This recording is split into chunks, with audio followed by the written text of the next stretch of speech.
Thanks for joining me today on The Real and More. Today we will be discussing how you should be reacting when facing adversity. What things you should be doing, what things you should be looking for, and also, is adversity a good thing? Tune in. The Real and More.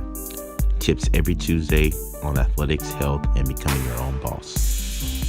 So, when thinking about adversity, you have to ask yourself, what is adversity? All right, most people define adversity as setbacks or difficult situations that you're going through that you don't understand, or sometimes things that come your way that you didn't ask for.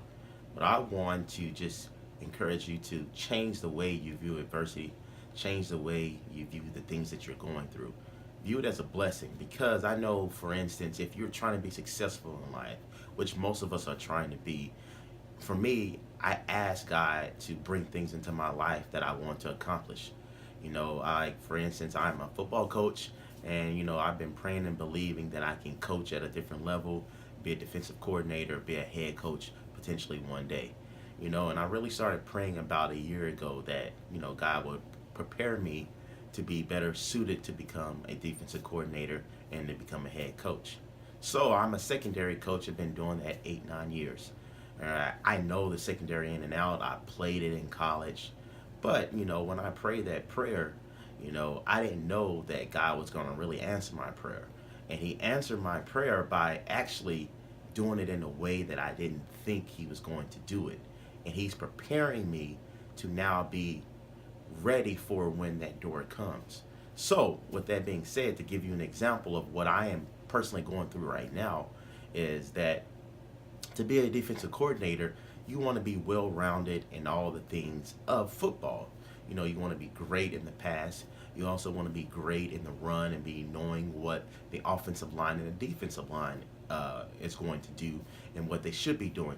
The same thing as a head coach. You want to have a great knowledge of overall knowledge about the entire system of football, about the entire scheme of football. Like I pretty much know quarterback because I played quarterback in high school. Also, being a secondary guy, I kind of know what the quarterback's looking at, what he should be trying to host, he should be picking. I know receiver, I know running back, but the two positions I really didn't have that much, you know, experience with was offensive line and defensive line. And lo and behold, 2 or 3 weeks ago, comes up that I'm now moving to be the defensive line coach. At first, I didn't understand it. I was frustrated about it, like, nah, this is not what I want to do. I'm a secondary guy.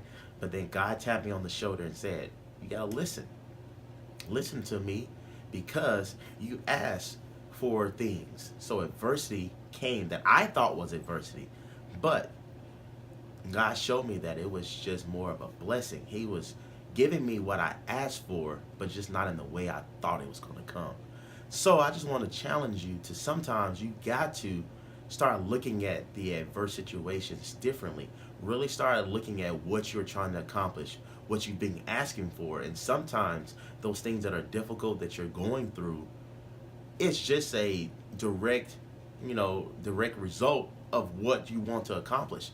You can never grow without pain. You can never grow without stretching yourself. You can never grow and be what you want to be in life if you don't go through difficult times. I don't know one successful person, maybe a few, but I don't know one successful person in history that has not went through difficult times, that has pressed you, that has made you be uncomfortable in situations, because that in that uncomfortableness is where you actually grow.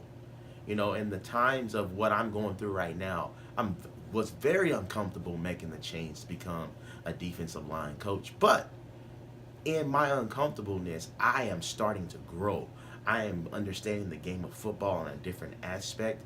I am seeing it from a different light, and I know I will be better prepared to be a defensive coordinator, down the road, or to be a head coach down the road. But even though it's uncomfortable right now, I have to continue to push through it. So whatever you're going through, if you want to be successful in life, invite those adversities to come on, because you'll start looking for adversity once you start to overcome that adversity. I always told myself I'm an overcomer, I'm a winner. But what does it mean to be an overcomer? What does it mean to be a winner? I don't know one person who is a winner who doesn't have to overcome. If you look at the Warriors, yes, they're stacked. They have a lot of good players, but they had to overcome, last year with the injuries. They have to overcome the internal conflict. Even being on a team like that comes adversity. If you look at, let's say LeBron James, he has adversity right now. He had adversity last year. You look at Kobe Bryant, he had adversity. Michael Jordan, if you look at the Patriots winning the Super Bowl last year, they had a lot of adversity they have to overcome. But it makes you stronger. Those things that you are going through makes you stronger. And even if you don't come out at the level that you thought you were going to be at, you're still better. You're asking and you're hoping and you're believing for things in your mind that's going to come to pass. But then we all get upset when we start to have to go through the process of receiving that blessing, of receiving that job, of receiving that position on the field. It takes work. It takes adversity. I can give you one more example. My sophomore year, I'm thinking I'm about to start, and some things come up to where they want to move over a different player from offense, moving over to defense, because he was one of the most athletic players on the team, and they moved him over, and they like, he's going to start in front of you. I was faced with adversity. I had to look myself in the mirror and say, are you going to quit, or are you going to go through this? And through that is where I actually grew the most. I was angry. I was very angry with the coaches. I was angry with the staff, but I didn't understand that that's what I needed to push me to the next level. I didn't understand that until years later. Now that I'm an adult, that I am a position coach, I understood what my position coach was doing. It wasn't benefiting me at the moment, I thought, but once I start pushing through that adversity, start pushing through that hard times, that's when I begin to grow as a player. And I want to let you in on another secret. How you deal with adversity from day one will determine your success in the future. Sometimes things are delayed because we don't deal with the adversity the right way. Instead of us inviting it on and trying to accomplish it and taking that adversity head on, we complain. We get upset about it. We stop moving forward. The worst thing you can do is when you're faced with hard times is stop moving forward. You have to move forward, even if you don't see the end result, even if you don't see an end. You have to keep moving, because I will let you know, all the adversity I've been through, what I thought I was getting, when I actually got to the end of the road, it was much better. God opened up doors that I didn't even think was going to be there. I was asking, just to be a starter. Well, I became a starter and had a chance to play in the NFL, until I broke my leg. I was asking just to be a GA.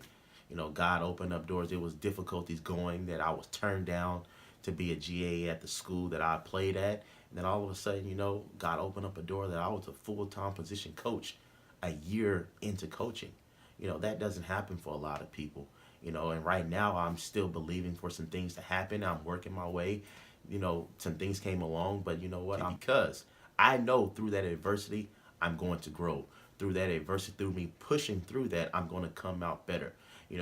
Diamonds aren't made, just laying there. It's made through pressure. It's made through being hard pressed, cold, just being hard pressed together, and then the beautiful thing comes out. So I just want to let you know and give you some, advice and also some wisdom on me going through adversity and how you should be attacking adversity, because you have to remember, like I said before, adversity means that you're about to go to a new level. My mom used to say, new level, new devil. I'm not trying to preach to you, but it's the truth. New level, more problems, more money, more problems. Just because you become successful don't mean your problems go away. It means you just got a different set of problems. And so a lot of people think, well, if I can just make it to that next level, things will be better. True, you may have more of a monetary salary or you may have more money, but problems don't go away just because you become successful. Actually, problems increase because you become successful. You have more exposure. You have more things. So once you understand that, you start inviting on those things, because if I make it through this, I'm going to come out better. So I just encourage you to just not run away from adversity. Whatever you're going through, just sit down and think about it. What have you asked yourself that you want to accomplish? What have you put down on paper that you want to accomplish? All those goals that you put down on paper come with some adversity. That's the only way to get it, because if you don't go through adversity to get it, you won't appreciate it. You won't be better. You won't grow as a person. For you to go to a new level, you have to grow as a person. The only way you grow as a person is through adversity. Last thing I'll say is, same thing with athletics, same thing with growing as an athlete, same thing with how you grow your muscles. The way you grow muscles is through tension and pressure and stress of the muscle. Being able to break that muscle down, put it under extreme tension and pressure, breaking that muscle down, stretching it to its ultimate capability, and then once it is stretched to that length, the fibers of your body begin to mold and make it new again and make it bigger. That's the same thing in your life. You will be stretched to your limit. All right? Because once you're stretched to your limit, you know that you can take it, and then you become stronger. And then once you want to go to a new level, you be stretched again. That's how you are going to succeed. That's how you have to start looking at adversity. So I challenge you today. Don't change your mind about adversity. Stop getting upset that you're going through it, and be happy that you're going through it, because you going through problems, you going through adversity means that you're growing. Don't think that success comes without adversity. Just want to encourage you one more time, as you're going through things, as you are faced with difficulties of life, remember why you're doing it, and remember the things that you've asked yourself that you want to accomplish. And ask yourself, is it connected to what I want to accomplish? Thanks for tuning in. You can subscribe to my videos below. You can also hit that like button and also hit the bell so you can be notified when I'm coming out with new material. I'll be coming out with new material every week. I know I took a couple weeks off. I was dealing with some things. I was doing a lot of traveling, trying to learn how to become the best defensive line coach I can so I can have my players prepared. So I wasn't able to make a couple videos, but I will promise you I will have more videos coming out. I'm going to actually have a video coming out about the keto diet and my thoughts on it, how I had success on it. I'm also going to be coming out with the macros diet, showing you how you can lose weight, things like that, how you can be successful in the things that you want to accomplish in your weight loss goals. And I also will be coming out with some more videos about confidence, and also coming back with some tutorials about being a good cornerback and a good secondary coach, and also giving you more insight on how I'm building my business through YouTube, how I'm getting clients, how I am also helping young men and young women through advisory and also through training. Thanks for tuning in to The Real and More. See you next time.